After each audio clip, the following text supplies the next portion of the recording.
स्वागत है आपका बी न्यूज नेशन में। मैं हूं आबिद हुसैन शेख। हाय हाय ये महंगाई, कांग्रेसियों ने घेरा बीजेपी सरकारों को। जिंदगी भी सपनों की तरह हो गई है।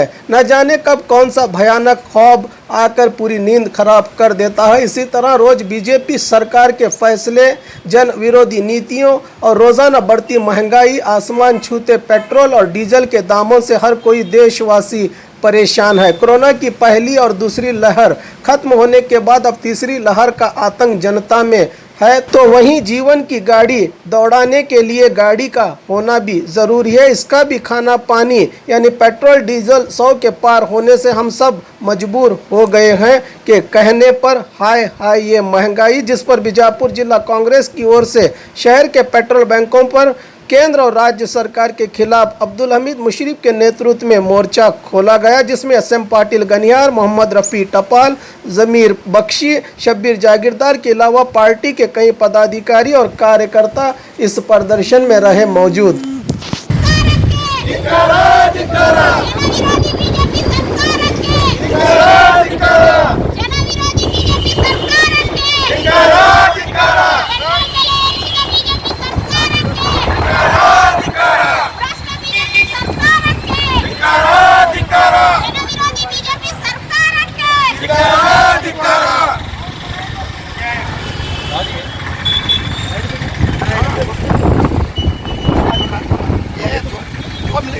₹100 तक पहुँचे, डीजल मंगावे, टीवी लाइट बिल महंगी हुई और पूरा अनाज क्या आता है वो सब महंगा होता है। हर एक माल महंगा होता है। ये गवर्नमेंट डीजल पेट्रोल केंद्र सरकार, राज्य सरकार ये पेट्रोल डीजल महंगा कर को पूरे देश के आम आदमी को पेट मार रहे हैं।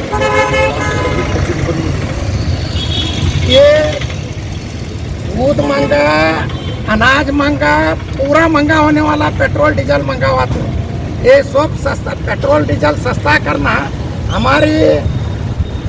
हमारे मनमोहन सिंह प्रधानमंत्री अच्छे जब 65 रुपये थे, अब 100 रुपये पूरा हुआ। ऐसा पूरा देश में महंगा कर कोई ना, देश पब्लिक के पैसे से चला रहे हैं। हर एक के ऊपर खाली पैसा लेंगे कर रहे हैं, जीएसटी होंगे, ये होंगे, सब मिला को ये पेट्रोल डीजल लेता नहीं, के भी का होंगे, नल का होंगे, और ये लॉकडाउन 2 महीने में करंट बिल माफ करना, पानी बिल माफ करना, पूरे देश में पूरा माफ करना। इन्हों क्या भी नहीं, खाली पेट्रोल डीजल हर एक महंगा। ये महंगा हुआ तो सब महंगा होता है, तरकारी से अनाज से क्या आना जाना है सब महंगा करिए। भी सरकार को चलाने नहीं हो रहा तो मोदी साहब राजीनामा दे को, येडियुरप्पा साहब घर में बैठो। भी हमारी गवर्नमेंट है जब 65 रुपये जब बोलते थे तुम्हें कई सरकार चला रहे हैं, अब तुम्हें किस सरकार चला रहे हैं? 100 रुपये तक डीजल ले जा रहे हैं, पेट्रोल ले जा रहे हैं, दोनों भी महंगा कर रहे हैं। ये पब्लिक को हर एक को लगता है। और करंट वैसे में करंट एक है, गैस है, और हर एक क्या पी का दी फल आता है, ये सब महंगा होने वाला है। डीजल पेट्रोल महंगा हुआ, करंट महंगा हुआ, ये सब सस्ता करना। तो आज आप क्या कर रहे हैं सर? आज हमें एक 16 पंप को 1 घंटा हमें धरना दे रहे हैं। सर क्या आपके धरना देने से पेट्रोल और डीजल के रेट कम हो जाएंगे? हमें ये मोदी सरकार को और येडियुरप्पा सरकार को पहुंचना है।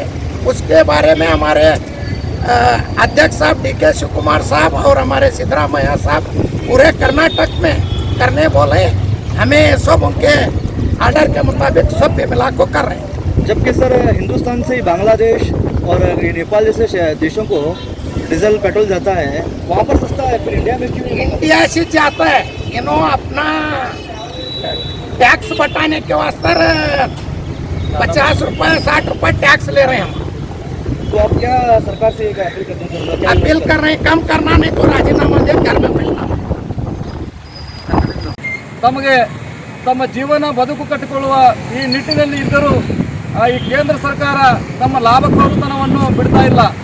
ಯಾಕಂದರೆ ಇಂದು ದೇಶದಲ್ಲಿ ಪ್ರಧಾನಿ ನರೇಂದ್ರ ಮೋದಿ ಉಚಿತ ಲಸಿಕೆ ಕೊಡ್ತೀನಿ ಅಂತೇಳಿ ಒಂದು ಕಡೆ ಡಿಕ್ಲೇರ್ ಮಾಡಿ ಮತ್ತೊಂದು ಕಡೆ ಈ ಪೆಟ್ರೋಲ್ ಡೀಸೆಲ್ ಬೆಲೆಗಳನ್ನು ಏರಿಸಿ ಲಾಭಖೋರತನ ಹುಡುಕ್ತಾ ಹೋಗ್ತಾ ಇದೆ.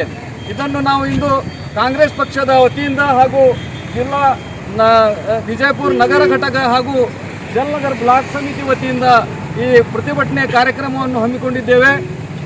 ಸನ್ಮಾನ್ಯ ಈ ದೇಶದ ಪ್ರಧಾನಮಂತ್ರಿಗಳಲ್ಲಿ ಇನ್ನೊಮ್ಮೆ ನಾವು ವಿನಂತಿ ಮಾಡ್ತೇವೆ, ನೀವು ತಕ್ಷಣ ಈ ಬೆಲೆಯನ್ನು ಕಡಿಮೆ ಮಾಡದೆ ಹೊರತರೆ ಮುಂದಿನ ದಿನಮಾನಗಳಲ್ಲಿ ಇದಕ್ಕಿಂತ ಉಗ್ರವಾದ ಹೋರಾಟವನ್ನು ನಾವು ಕೈಗೊಳ್ಳಬೇಕಾಗುತ್ತದೆ ಅಂತ ನಾನು ಈ ಸಂದರ್ಭದಲ್ಲಿ ಹೇಳ್ತಾ ಇದ್ದೇನೆ. ನಾನು ಶಬೀರ್ ಜಾಗೀರ್ದಾರ್, ಜಿಲ್ಲಾ ಪ್ರಧಾನ ಕಾರ್ಯದರ್ಶಿ.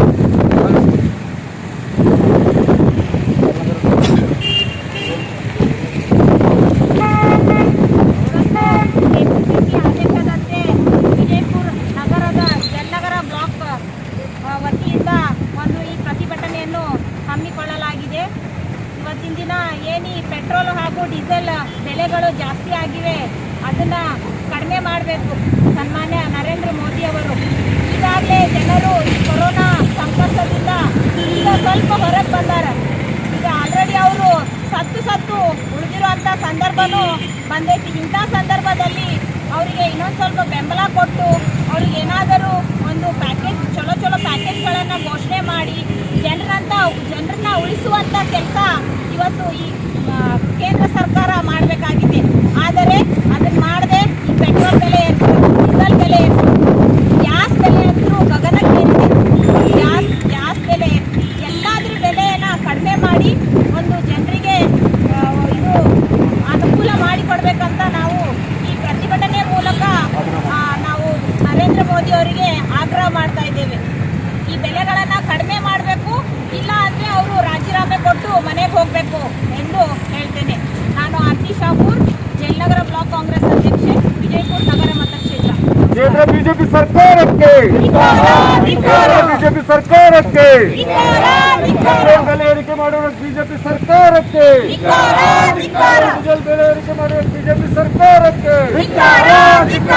ಬಿಜೆಪಿ ಪ್ರಧಾನಿ ನರೇಂದ್ರ ಮೋದಿ ಅವರಿಗೆ, ಕೇಂದ್ರದ ಪೆಟ್ರೋಲಿಯಂ ಮಂತ್ರಿ ಧರ್ಮೇಂದ್ರ ಪ್ರಧಾನ್ ಅವರಿಗೆ, ಪೆಟ್ರೋಲಿಯಂ ಮಂತ್ರಿ ಧರ್ಮೇಂದ್ರ ಪ್ರಧಾನ್ ಅವರಿಗೆ, ಪ್ರಧಾನಿ ನರೇಂದ್ರ ಮೋದಿ ಅವರಿಗೆ, ನರೇಂದ್ರ ಮೋದಿ ಅವರಿಗೆ, ಕೇಂದ್ರ ಸರ್ಕಾರಕ್ಕೆ, ಕೇಂದ್ರ ಸರ್ಕಾರಕ್ಕೆ, ಪೆಟ್ರೋಲ್ ಬೆಲೆ ಏರಿಸಿದ ಕೇಂದ್ರ ಸರ್ಕಾರಕ್ಕೆ, ಡೀಸೆಲ್ ಬೆಲೆ ಏರಿಸಿದ ಕೇಂದ್ರ ಸರ್ಕಾರಕ್ಕೆ, ಗ್ಯಾಸ್ ಬೆಲೆ ಏರಿಸಿದ ಕೇಂದ್ರ ಸರ್ಕಾರಕ್ಕೆ, ಪ್ರಧಾನಿ ನರೇಂದ್ರ ಮೋದಿ ಅವರಿಗೆ, ನರೇಂದ್ರ ಮೋದಿ ಅವರಿಗೆ, ಪೆಟ್ರೋಲಿಯಂ ಮಂತ್ರಿ ಧರ್ಮೇಂದ್ರ ಪ್ರಧಾನ್ ಅವರಿಗೆ, ಪೆಟ್ರೋಲಿಯಂ ಮಂತ್ರಿ ಧರ್ಮೇಂದ್ರ ಪ್ರಧಾನ್ ಅವರಿಗೆ, ಕಾಂಗ್ರೆಸ್ ಪಕ್ಷಕ್ಕೆ, ಕಾಂಗ್ರೆಸ್ ಪಕ್ಷಕ್ಕೆ, ಕಾಂಗ್ರೆಸ್ ಪಕ್ಷಕ್ಕೆ ಧನ್ಯವಾದಗಳು.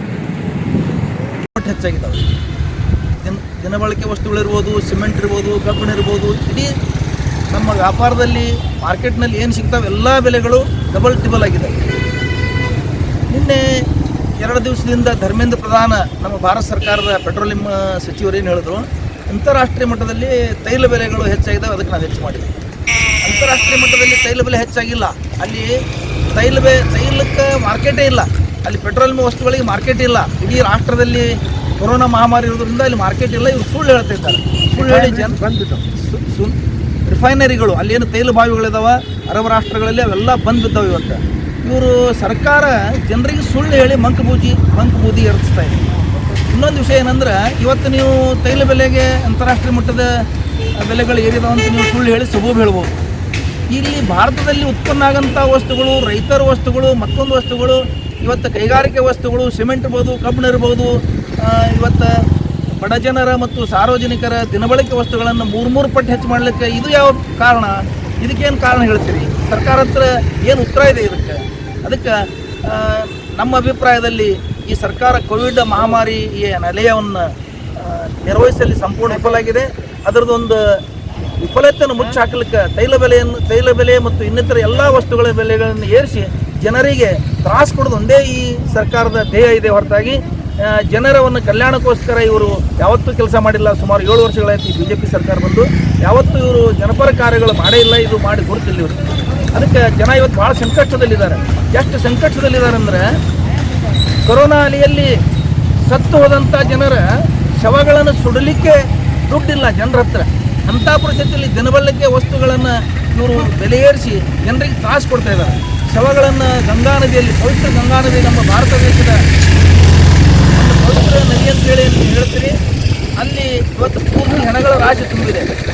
ಉತ್ತರ ಪ್ರದೇಶದ ಚುನಾವಣೆ, ಕಳೆದ ಚುನಾವಣೆಯಲ್ಲಿ ನರೇಂದ್ರ ಮೋದಿಯವರು ಒಂದು ಮಾತು ಹೇಳಿದರು, ಅದನ್ನು ಇವತ್ತು ನಮ್ಮ ಭಾರತ ದೇಶದ ಸಾರ್ವಜನಿಕರು ನೆನಪು ಮಾಡ್ಕೋಬೇಕು. ಖಬರಸ್ತಾನ್ ಚಾಹಿಯೇ ಸ್ಮಶಾನ್ ಚಾಹಿಯೇ ಅಂತ ಕೇಳ್ತಿದ್ರು ಜನರಿಗೆ. ಅವರು ಇವತ್ತು ಅವರು ಖಬರಸ್ತಾನ್ ಕೊಟ್ಬಿಟ್ರು ಜನರಿಗೆ, ಸ್ಮಶಾನಗಳನ್ನು ಕೊಟ್ಬಿಟ್ರು. ಸಾಕಷ್ಟು ಖಬರಸ್ತಾನ್ ಸ್ಮಶಾನಗಳನ್ನು ಕೊಟ್ಬಿಟ್ರು ಅವರು. ಅದು ಸಹಿತ ಕಂಟ್ರೋಲ್ ಆಗಲಾರ್ದಷ್ಟು ಕೊಟ್ಬಿಟ್ರು ಅವರು. ಅವ್ರಿಗೆ ಅದನ್ನು ನಿರ್ವಹಣೆ ಮಾಡೋಕ್ಕಾಗಿಲ್ಲ. ಇವತ್ತು ಬರೀ ಹೆಣಗಳನ್ನು ಕೊಟ್ಟಿದ್ದಾರೆ ಹೊರತಾಗಿ ಖಬರಸ್ಥಾನಗಳನ್ನು ಮತ್ತು ಸ್ಮಶಾನಗಳನ್ನು ಅಲ್ಲಿ ಜನರಿಗೆ ಭಾಳ ಸಮಸ್ಯೆ ಮಾಡಿದ್ದಾರೆ ಇವರು. ಅದಕ್ಕೆ ಅವರು ಒಳ್ಳೆ ಯಾವುದು ಮಾತಾಡಿಲ್ಲ, ಯಾವುದು ಕಾರ್ಯ ಮಾಡಿಲ್ಲ. ಈ ಸರ್ಕಾರ ಈಗಿನ ಜನ ಕಿತ್ತೋಗ್ಲಿಕ್ಕೆ ಭಾರತ ದೇಶದಂತ ಅಲ್ಲೇ ಹೇಳ್ಬೇಕಂತೇಳಿ ಸಂದರ್ಭದಲ್ಲಿ ನಾನು ಏನಂದ್ರೆ, ಇವರು ಕೊರೋನಾ ವ್ಯಾಕ್ಸಿನ್ ಮೋದಿಯವರು ದೇಶ ತುಂಬ ತಿರುಗಿದ್ದು ಲ್ಯಾಬ್ರೇಟರಿಗಳಿಗೆ ಏನು ತಾನೇ ಸೈಂಟಿಸ್ಟೋ ವಿಜ್ಞಾನಿನೋ ತಾವೇ ತಯಾರು ಮಾಡ್ತಾರೆ ಅನ್ನೋದು ಆ ಲ್ಯಾಬ್ರೇಟರಿಗಳಿಗೆ ಹೋಗಿ ಭೇಟಿ ಕೊಟ್ಬಿಟ್ಟು ಬಂದು ತಯಾರು ಮಾಡಿಸಿದ್ರು. ಇವತ್ತು ಅವು ತಯಾರಾದ ಬಳಿಕ ಒಬ್ಬರ ಮೇಲೆ ಫೋಟೋನು ಮೋದಿಯವ್ರು ಹಾಕಿದ್ರು. ಇಷ್ಟು ಪ್ರಚಾರಕ್ರಿಯಾದಂಥ ಮೋದಿಯವರು ಇವತ್ತು ಸಫಿಷಿಯೆಂಟ್ ಕೋವ್ಯಾಕ್ಸಿನ್ ಆಗಲಿ ಕೋವಿಡ್ ಆಗಲಿ ಆ ವ್ಯಾಕ್ಸಿನ್ಗಳನ್ನು ಕೊಡೋಕ್ಕಾಗ್ತಾ ಇಲ್ಲ. ಇವತ್ತು ಲಕ್ಷ ಜನ ಬೆಂಗಳೂರು ಮತ್ತು ಎಲ್ಲ ನಗರಗಳಲ್ಲಿ ಪಾಳಿ ಹಚ್ಚಿ ನಸಿಕಿನ ಬೆಳಗ್ಗೆ ಹೋಗಿ 4 ಗಂಟೆಗೆ ಪಾಳಿ ನಿಂತರು ಸಹಿತ ಅವ್ರಿಗೆ ಪಾಳಿ ಇಲ್ಲಾರು ಮನೆಗೆ ಬರ್ತಾ ಇದ್ದಾರೆ.